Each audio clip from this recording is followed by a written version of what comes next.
Hello. Here I see you binge watching again. Come on, stop doing that. Just kidding.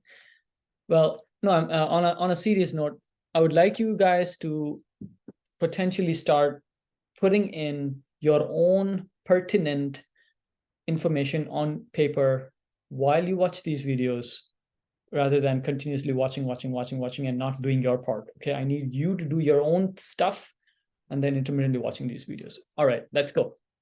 The video right now is about how to document evidence of you being extraordinary alongside a busy workday schedule, right? We do so many amazing things every single day in our offices, whether it's engineering, math, science, health science, or bioinformatics, whatever it is. Whether you're a postdoc fellow doing research or just regular clinical work, or if you are still a student in a master's program, MPH, whatever form of health or science. So you have to make it a meticulous habit of putting on paper. It's called journaling, right?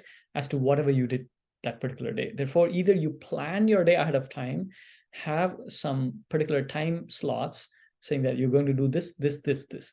That way you have a very organized next few years leading into your EB1 green card.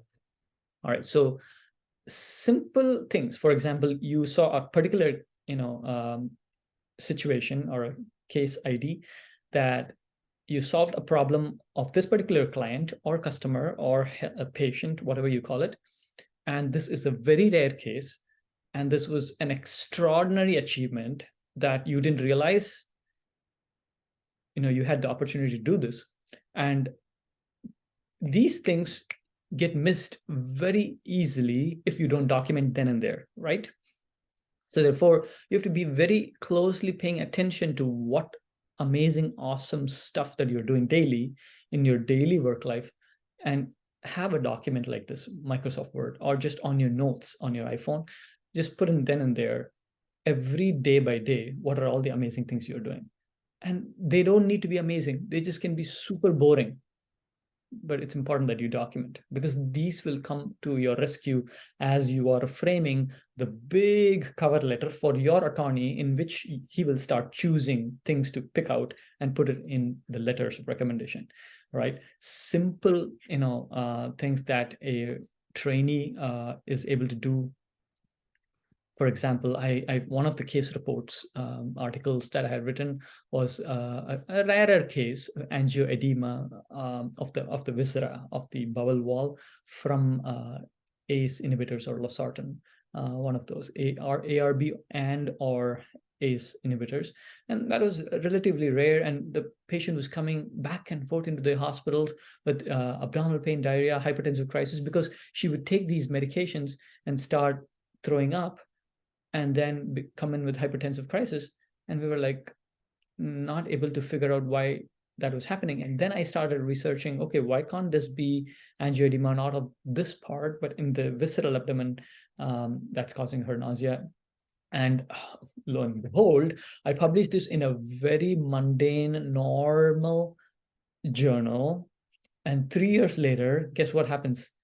That particular article is the top 5 viewed article in that journal for the last 2 years. Can you imagine that? So you don't choose the quality of your work. You do your work, the audience is going to choose the quality. So like that. Similarly, working with different kinds of amazing people in different institutes, then and there start documenting that. Make it a point to reach out to the big stalwarts in your institution, because they usually get invites for writing big articles, and they would like you to help here and there. For example, they have to write book chapters, and they may say, why don't you read up on this and write me this section of this chapter? That's a great addition to your CV, right? So reach out to those people then and there, okay, from day one of your training or your master's program. All right. And even if you go for a elective rotation, try to see if you can ask for an elective, a research elective in one of the nearby locations. Internships, summer internships. I remember I worked really hard, man. One of the summers where there was actually vacation. Out of the 2 weeks of vacation I had left, 1 week I took off, and then the other week I actually said, you know what, I'm going to go do an extra week of research elective with one of the big stalwarts in asthma. And I published a couple of, simple things, case report, or I helped her. And that really gave her the confidence in me, saying that, guys, this guy doesn't need to do this, but he still wants to help me out in my clinic and do some research publications. And I wanted to do pulmonary critical care fellowship, but then all those things came into use for my EB1 and EB2. You see, it's amazing. So then and there I started writing down what is the objective of my research.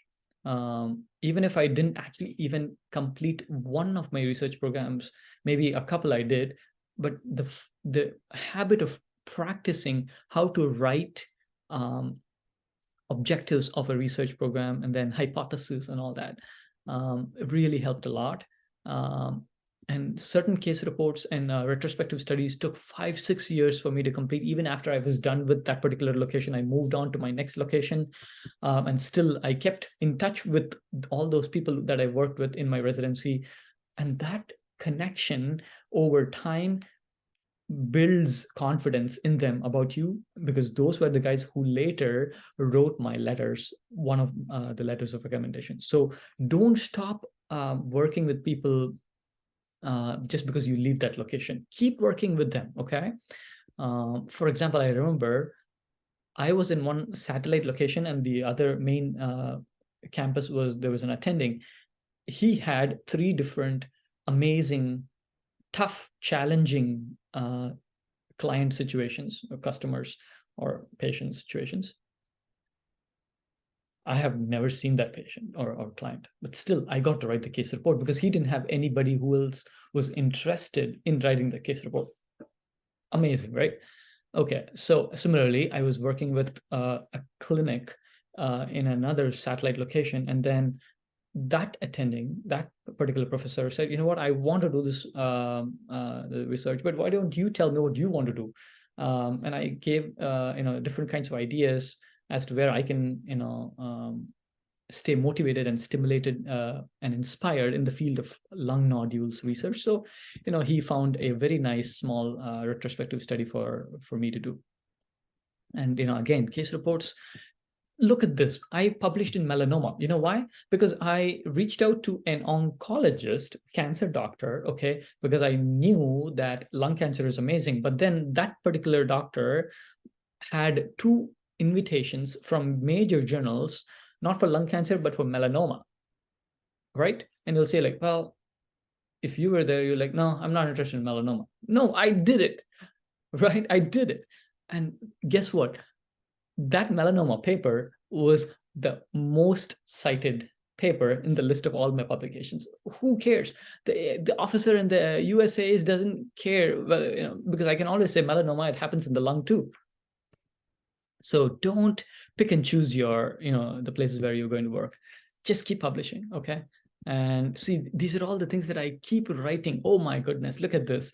I every year now and then we get a CHEST, ACCP World Conference, not the national conference. One of them happened in Spain, Real Madrid. So, and I said, you know what, I'm going to submit a case to that particular CHEST World Congress. Not many people go there because it's a lot of expense, and you have to travel and all that. But I went there. I met amazing people there. I met the president of CHEST for that year. And he happened to be, a doyen in the field of lung cancer research, although I was presenting a small case report. And I took a selfie with him. I got to know, who he is. And then later, he wrote a letter for me 2 years later, because I told him, hey, you remember I met you in Spain? Oh, yes, I do remember. And small conversations go a long way.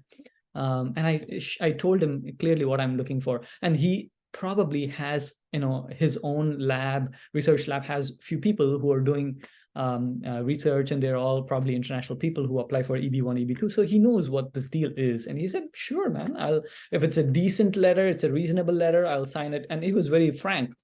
If it's kind of an extraneous, exaggerated letter, no, I won't be, because I don't know much about you. And I said, yeah, totally fine, right? But that is an independent letter writer, because he doesn't know much about me. So go and meet people. Don't hesitate. Say hi to people whenever you know that they're a big shot, or even if they're not a big shot. Just connecting with people helps really a lot. So start collecting evidence of your daily mundane chores that you do in your workplace. Keep track of it. All right, and keep helping people, and keep publishing, documenting, and so on.